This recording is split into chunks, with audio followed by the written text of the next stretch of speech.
사람은 힘들 때 엉뚱한 곳에서 답을 찾으려고 한다. 이미 자신이 경험하고 느끼고 깨달았으며 그에 따른 해답은 본인이 가장 잘 알고 있거늘 타인에 의한 것이 아닌 나 자신이 해답을 정확하게 알고 있는 것은 아닐까.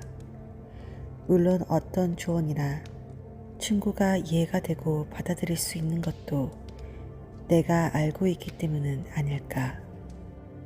어려울 때 남에게 기대지 말고 어려운 상황을 이겨내왔던 나 자신에게 기대라. 결국 인생은 혼자 헤쳐나가야 합니다.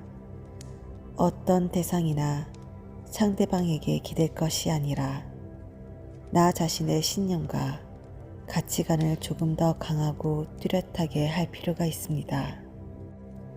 지금까지 잘해왔고 너무나 잘하고 있었다 라는 것을 본인은 모르는 법이다.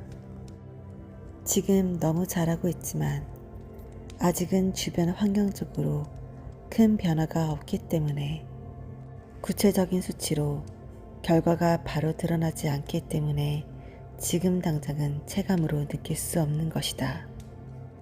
중요한 것은 지금 이렇게 마음가짐을 바로 하고 변화를 위해 노력하고 있다는 점이다.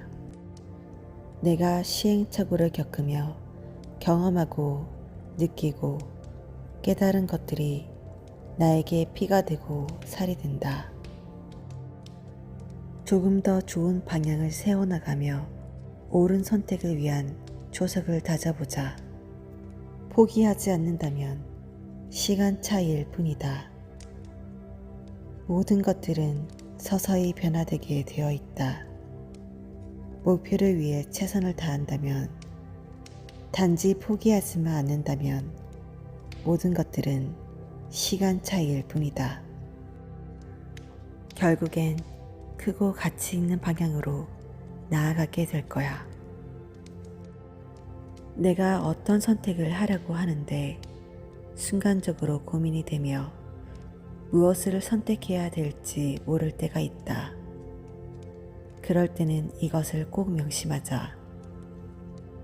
내가 진정으로 원하는 것이 무엇인지, 내 인생에 있어 크고 가치 있는 방향은 무엇일지, 이 부분을 생각한다면 보다 나은 선택을 가치 있게 내릴 수 있다.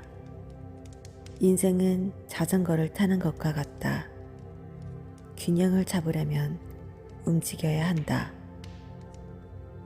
내가 앞으로 나아가기 위해서는 꼭 균형을 잡아야 한다는 목표를 위해서라면 충분히 감내해야 할 것이 있다는 아인슈타인의 힘을 주는 명언이다.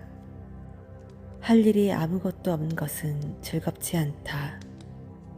할 일이 많은데 안 하고 있는 것이 즐거운 것이다.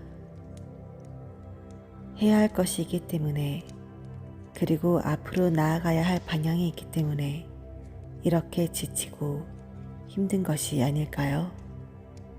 메리 윌슨 리틀. 도전을 받아들여라. 그러면 승리의 쾌감을 맛볼 것이다.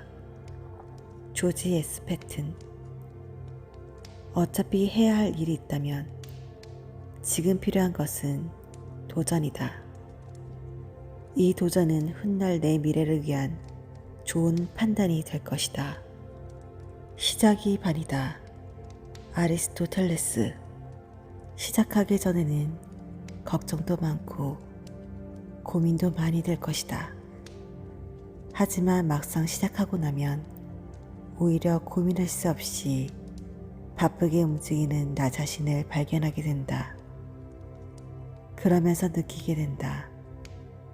막상 시작해보니까 별것 아니네. 기회를 찾아야 기회를 만든다. 패티 헨슨. 기회는 아무에게나 찾아오지 않는다. 준비된 자에게만 찾아오는 법이다. 어느 정도 계획적이고 준비가 되어 있어야 기회를 기회로 삼을 수가 있다. 그 어떠한 준비조차 하지 않았다면 아무리 좋은 기회도 그것은 그저 스쳐 지나갈 뿐이다. 성공하기까지는 항상 실패를 거친다. 미키 루니. 실패에 실패를 거듭남으로써 그나마 성공에 조금씩 가까워지는 것은 아닐까. 완전한 성공이라는 것도 세상에 존재하지 않지만 말이다. 실패를 할수록 다시 일어서고 도전한다면 조금씩 성공이라는 것에 가까워지기 마련이다.